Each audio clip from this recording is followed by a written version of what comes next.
রাসূলুল্লাহ সাল্লাল্লাহু আলাইহি সাল্লাম কীভাবে স্ত্রী সহবাস করতেন? রাসূলুল্লাহ সাল্লাল্লাহু আলাইহি সাল্লাম এর জীবনধারা প্রত্যেক মুমিনের জন্য সর্বোত্তম আদর্শ।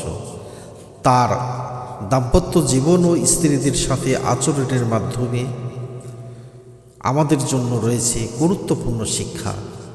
তিনি যেভাবে স্ত্রীর সাথে মিলিত হতেন তা ছিল ভালোবাসা, পবিত্রতা ও সম্মানের পরিপূর্ণ প্রকাশ। 1 নম্বর, সুন্দরভাবে প্রস্তুতি গ্রহণ ও পূর্বালোচনা। নবী করিম সাল্লাল্লাহু আলাইহি ওয়াসাল্লাম সহবাসের পূর্বে স্ত্রীর সাথে ভালোবাসা ও আদর মাখা কথা বলতেন, চুম্বন করতেন এবং তাকে মানসিকভাবে প্রস্তুত করতেন। তিনি সরাসরি মূল কাজে যেতেন না, যা পশুর আচরণের মতো। এই ভালোবাসার প্রকাশ দাম্পত্য সম্পর্কে মধুর করে তোলে। আনাস ইবনে মালিক রাদিয়াল্লাহু তাআলা থেকে বর্ণিত, রাসূলুল্লাহ সাল্লাল্লাহু আলাইহি ওয়াসাল্লাম বলেছেন, ইজা আরাদা আহাদুকুম আন ইয়াতি আহলাহু ফালা ইয়াজাল্লাহা। যখন তোমাদের কেউ তার স্ত্রীর কাছে যাওয়ার ইচ্ছা করে, সে যেন তাড়াহুড়া না করে। এই হাদিসের মূল ভাব বিভিন্ন বর্ণনায় এসেছে, যেখানে ভালোবাসা পূর্ণ ভূমিকা গুরুত্ব দেওয়া হয়েছে। 2 নম্বর, দোয়া পাঠ করা।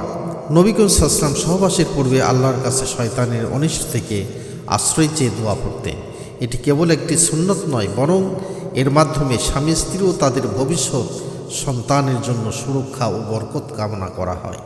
হযরত ইবনে আব্বাস রাদিয়াল্লাহু তাআলা থেকে বর্ণিত, রাসূলুল্লাহ সাল্লাল্লাহু আলাইহি ওয়াসাল্লাম বলেছেন, বিসমিল্লাহি আল্লাহুম্মা জান্নিবনা শাইতানা ওয়া জান্নিবিশ শাইতানা মা রাযাকতানা।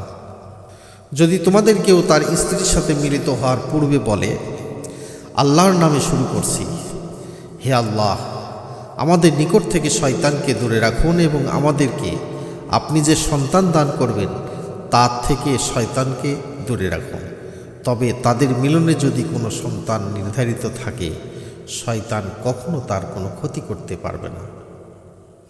3 নম্বর, গোপনীয়তা ও আবরণ রক্ষা করা। নবী করিম সাল্লাল্লাহু আলাইহি সাল্লাম অত্যন্ত লজ্জাশীল ছিলেন।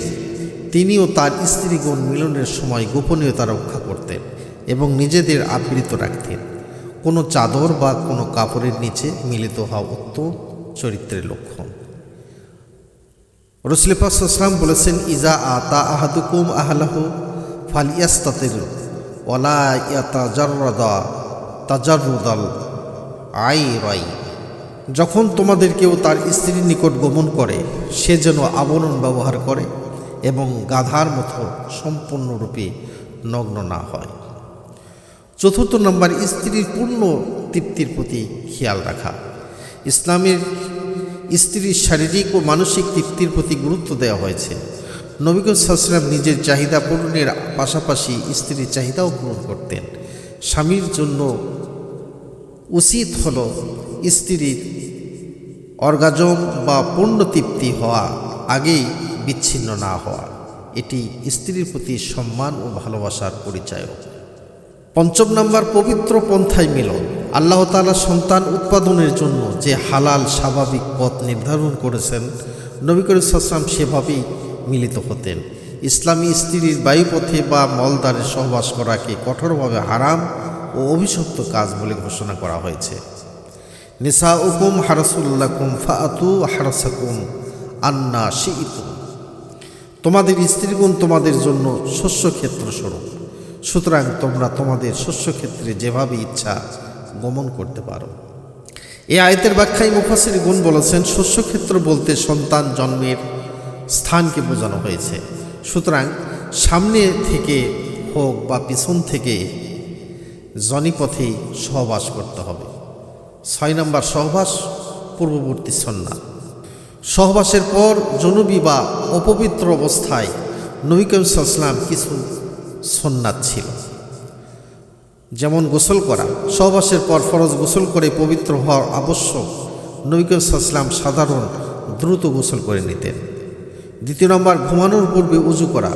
যদি কোনো কারণের সাথে সাথে গোসল করা সম্ভব না হতো এবং তিনি ঘুমাতে চাইতেন, তবে নামাজের উজুর মতো উজু করে নিতেন।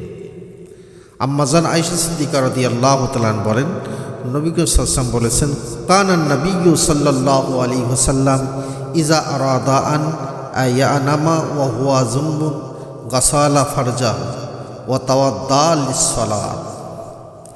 নবী করিম সাল্লাল্লাহু আলাইহি ওয়াসাল্লাম যখন জুনুবী অপবিত্র অবস্থায় ঘুমাতে চাইতেন তখন তিনি লজ্জাস্থান ধুয়ে নিতেন এবং নামাজের মতো উজু করে নিতেন। পুনরায় মিলনের ইচ্ছে হলে উজু করা। একবার সহবাসের পর পুনরায় মিলিত হতে চাইলে তিনি মাঝখানে উজু করে নিতেন। এটি শরীরের সতেজতা আনে। রাসূলুল্লাহ সাল্লাল্লাহু আলাইহি ওয়াসাল্লাম এই পদ্ধতিগুলো নিছক জৈবিক চাহিদা পূরণের জন্য ছিল না, বরং তা ছিল ইবাদত, ভালোবাসা, পারস্পরিক শ্রদ্ধার এক অপূর্ব সমন্বয়।